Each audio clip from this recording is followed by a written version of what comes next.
Hello to all of the MSc Chemistry CM2 students. Today let us see Huffman's rule for the formation of alkenes. Students, actually this Huffman's rule, it implies that the steric effects have the greatest influence on the outcome of the Huffman or similar eliminations. The loss of beta hydrogen occurs preferably from the most unhindered, that is known as least substituted position. The product alkene which is obtained with less substituents. That means the product alkene obtained during the Huffman's elimination reaction, it will be least substituted.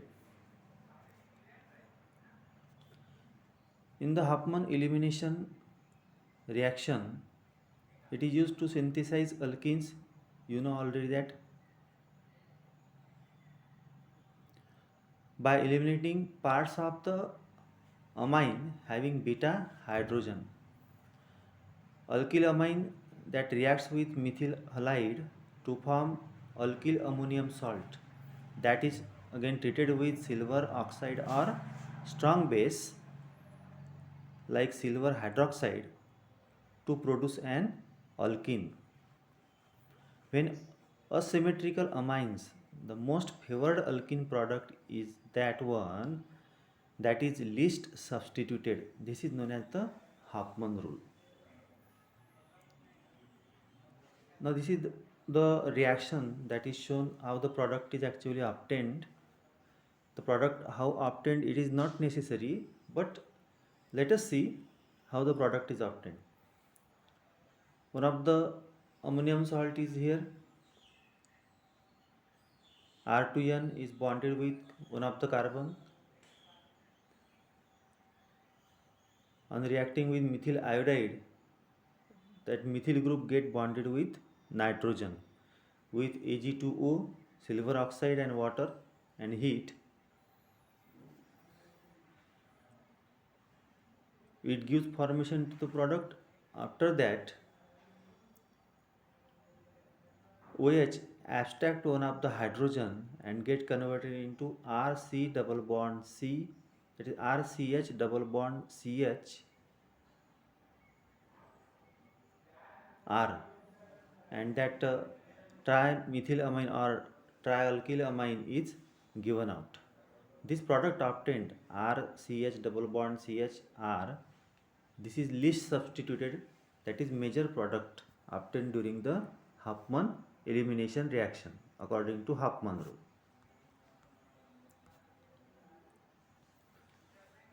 Now let us see one of the example also, how the arrangement of hydrogen and methyl group gives to the formation of major and minor product according to the Huffman rule. Now CH3 CH2 CH NCH3 to the base 3, that means then CH3, that trimethyl amine is bonded, or nitrogen of trimethyl amine is bonded with the carbon of CH, that is CH3 CH2 CH, and to the C nitrogen of trimethylamine is bonded, and at the last CH3 is present. If the arrangement is shown as on the screen, that means the largest group is if between hydrogen atom and methyl group. In such case, the minor product obtained as shown on the screen. If the arrangement is like this, that largest group is between the hydrogen atoms, you can see both the hydrogen atoms at the lower end, you can see, and in between the larger group is present, NCH3 to the base 3. In such a case, the major product is obtained, because this largest group is least substituted in this case, because surrounded by two hydrogens. So this is the Huffman rule. Now the reaction is also shown here, CH3, CH, CH2, CH3, and to the CH, carbon of CH is bonded with nitrogen of NCH3 to the base 3.